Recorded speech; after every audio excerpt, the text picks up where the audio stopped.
What's good, everybody? It's your boy Hoodie Q-Tip, and we're back with another video. Today, we're going to be talking about Sabrina Ionescu and the growth that she's made, or the growth that she's had over the past couple of seasons. Really, ever since that 2023 season, which wasn't a bad season. It was more so the end to the season that just left a sour taste in certain fans' mouths. Um, but I think she's done a great job ever since then, even last year, of improving on the things that a lot of people highlighted that she struggled with and that she was able to see herself that she struggled with. One of those things being dealing with the physicality of defenders. Um, I know there was times where players like Brittany Sykes or Natasha Cloud would give her trouble um, just because of their physicality, and it would just cause her to either be really passive or force up shots that she wasn't necessarily accustomed to taking or that she wasn't comfortable taking. Um, I think she's done a good job over the last two off seasons of putting strength in her, of gaining strength, gaining muscle, and just being more confident in herself, both physically and mentally. I think that's really important. Confidence is always something that I go back to of being important. In the 2023 season, she shot from the 10 to 14 range. She was 4 for 20, 20% from the field. From 15 to 19 feet, she was 3 of 20, 3 of 26 on 11% shooting. That's basically like mid-range shooting. She shot with the both of those about 15% from the field, um, which is not very good, especially for a guard of her stature who could shoot the three ball the way she did. That was her best 3-point shooting season. She shot 44% from three that year. Basically 48. She was 44.8%, set the record for threes. So I think there's a great balance that you need to find of like, okay, you can be a great 3-point shooter, but you got to be able to shoot that mid range shot too. She was 53% less than 5 feet. Um, and then from 5 to 9 feet, she was 37% from the field. So you can see like the difference between the 3-point shot and the layup, and what it looked like for the mid range and like just the lack of shots. So then we come to last year where she turns it into she's 56% at the rim. She's from 10 to 14 feet, she's 30 of 60, 45% from the field. And then from 15 to 19, she's 11 to 31, which is 35%. The 15 to 19 being 35% wasn't really what I'm looking at. It's the fact that she took more shots there. She also took more shots from 10 to 14 feet, which means she felt more comfortable in her skill level. She felt more comfortable in what she could get to, and what she was confident getting to. Um, I think there was a stark difference in her game last year to the year prior, and then this year so far. Obviously, the season isn't over yet. She's shooting 61% from less than 5 feet, which is right at the rim. She is 15 to 31 from 10 to 14 feet, which is 48%. And she's 13 to 32 from 15 to 19 feet, which is 40%. Um, she also is 29 of 86 from 25 to 29 feet. So that is something that I look at when I'm thinking about the efficiency from the 3-point line. Like it's different. There's obviously a different um it's obviously much lower than her best season. And if you really look at it, her best season was really the only season that she was super, super efficient from three. Um, and that wasn't even just like a super efficient year. That was like I don't want to say an anomaly, but that's really hard to do. To shoot 44% from the 3-point line, and especially with the shots that she was taking, like it's gonna be hard to do that again. Um, like her rookie season, which she only played 3 games, she shot 32%. The next year, or sorry, her rookie year, she shot 35%. Then she shot 32%, 33%. Then she went up to 45% basically, and then 33, and then this year 32. And she's shooting the second most amount of threes per game. She's tied with Caitlin for 8. Ryan uh, has attempted more per game with 9, and she's shooting 30%. All three of those players are shooting either 30%, right over 30%, or like 28%, which Caitlin is right now.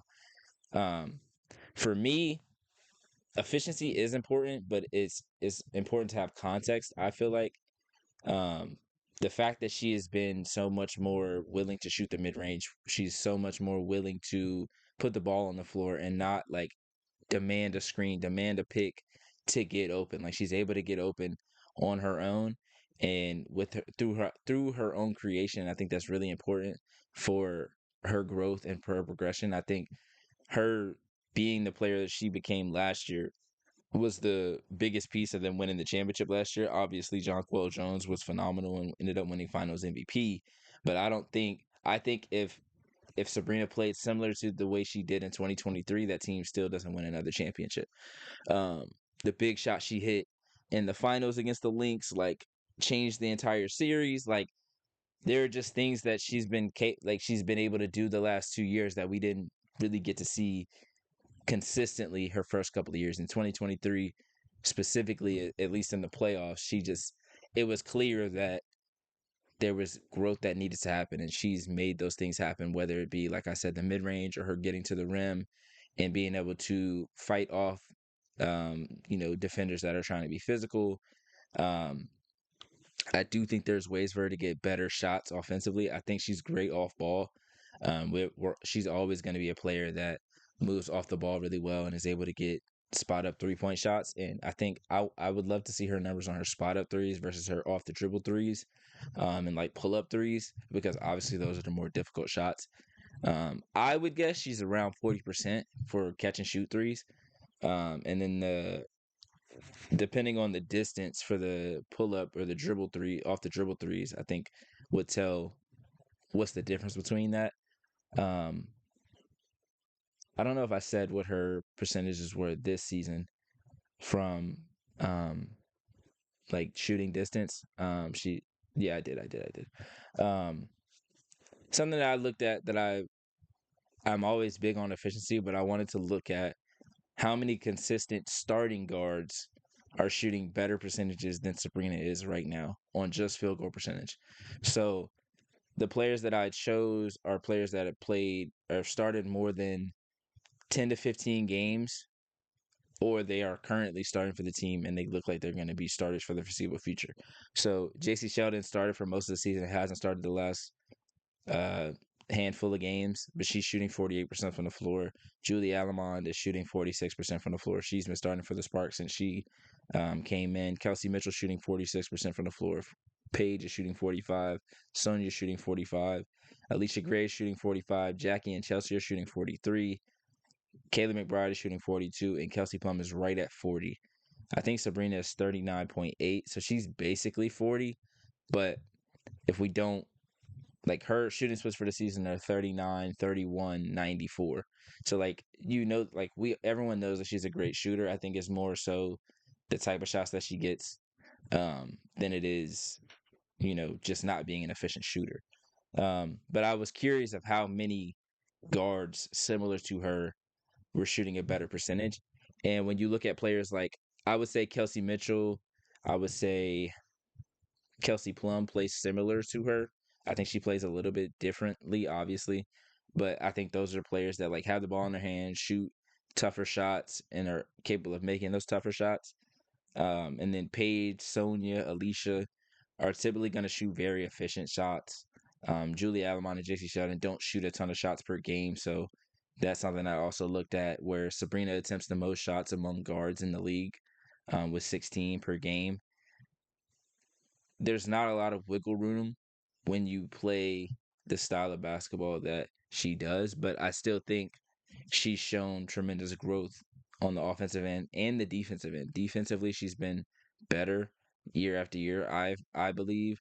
I think she's been, like, I think the added strength helps her stay in front of players and not be pushed off her position as easily as she was her first couple of seasons in the league. She's been more healthy the past couple of seasons as well. So all of these things help when a player is trying to grow their game and progress and show that they've seen what they struggled at and that they could get better at it. And I think she's done a good job of that, of not being somebody that teams can just target defensively and it's just easy to, like, go score on her every single time you come down the court, or like you put her in an action and she might make a mistake here and there and it's an easy score for the rest of the team. I think she's done a good job of making herself ready for any kind of matchup, any kind of moment. And I will say, like, personally, I feel like the criticism on her the past like the before the last 2 years was a lot louder than the acknowledgement or the praise has been the last 2 years. Like people were really, really critical of her. They were really hating on her. They were really disrespectful to her because they didn't like the way the media was portraying her. And then Caitlyn came in and they didn't really portray her the same way. I guess they found like their next player that they wanted to push, so they didn't push Sabrina as much. So now people aren't paying attention as much to when she's doing really well. Like I think she's been phenomenal since the All Star break. She's averaging like 24 points per game, 6 rebounds, 7 assists on 48, 37, 100 shooting splits. Obviously, it's just 3 games, but that's still a big a big stretch of games because they played the Mercury in one of those games. They played the Sparks in one of those games. And I want to say maybe one of those games, another one of those games was the Dream. I could be wrong. But I just feel like Sabrina's progression and her growth hasn't been talked about as much as her criticism was talked about. And I was somebody that I'm a huge fan of Sabrina, literally have a Sabrina jersey, but I'm also somebody that was like, okay, this is what I want to see her grow. I want to see her do better at this. And once she did, I came out and I was like, hey, she improved on this. She proved me wrong about this. And I was happy to see it because I want to see players be better. I don't want to see players struggle. I don't want to see players be bad and just people critique them and they just don't get better. They don't get better. They don't get better. Sabrina's gotten better year after year. Even if people didn't think that she was going to be like one of the best players in the league, or like they didn't want her to be propelled as one, or I want to say like pushed as one of the best players in the league. She's proven herself year after year that she is one of the better players in the league. She is an all WNBA guard.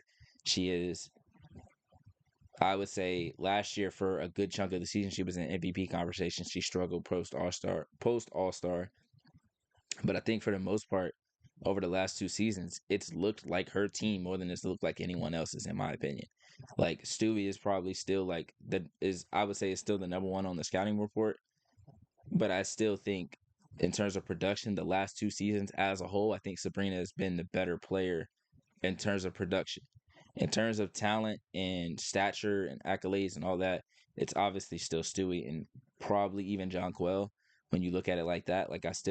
I'm curious of who's number two and number three on the scouting report when teams are gearing up to play the Liberty. I feel like Sabrina's probably number two just because of how dangerous she can be. Like if she gets hot, the game could be over quickly. I don't want to say like over quickly, but a Sabrina Ionescu run is way different than a John Quell Jones or a Brianna Stewart run, if that makes sense. Like just like a KD run is different than a Steph Curry run. Like if Steph Curry goes on a run, that's 9, 12 points, just boom, quick.